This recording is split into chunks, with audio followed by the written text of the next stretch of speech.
And now, the best 60-ish seconds of your week. First, a little bit of a disclaimer, since many of you have asked. This truly is an unrehearsed, unscripted, unedited little bit that I do each week. People say, do you read off a teleprompter? And I've said so many times, if I did, it would be a whole lot better. This is just me talking with you for 60-ish seconds each week. And our conundrum, word for the day, is that we don't want to make it look too professional because it's not professional. And by the same token, we don't want it to look like it's ham and eggs. So we do the best we can. It comes to you unvarnished, and it's the best we can do. This week, primaries in 4 states, Pennsylvania, Nebraska, Idaho, and Oregon, pointed out a real problem for the left side of the political spectrum. The Democrats have a civil war going on in their party, and they're being tugged further and further and further to the left side.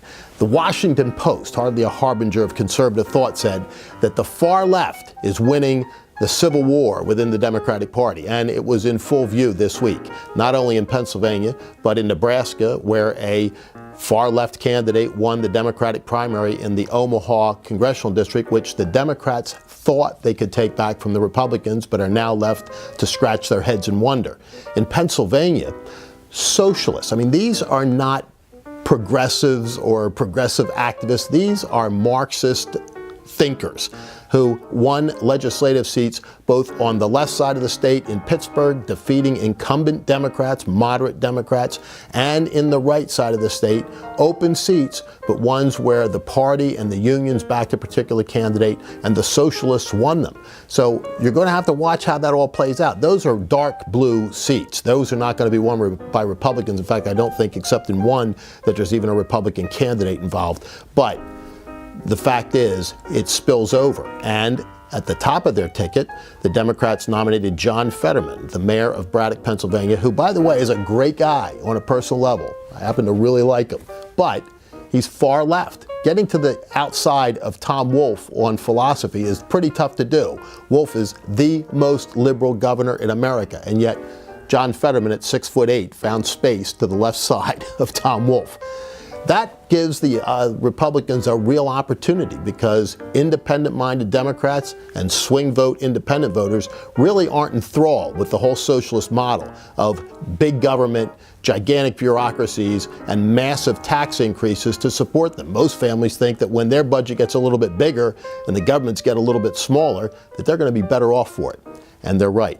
But the polarizing politics, because remember, the media was always hyped up on the fact that the Republicans had a problem within their party with so-called hardcore conservatives pushing them further and further to the right, now have to face up to the fact that the real war is going on the other side as Marxists push the Democratic Party so far to the left that Scoop Jackson or Hubert Humphrey or John F. Kennedy probably wouldn't even recognize it today.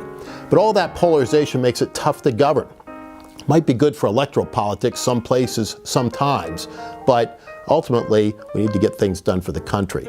And the fact that there is very little discourse between the two parties over really important issues is troubling. The power of breaking bread has broken down. They don't even socialize that much together anymore in Washington and in many of the state capitals around the country. We really need to get back to that because ultimately that's for the good of the country. If we do, it'll be part of the best 60-ish seconds of your week.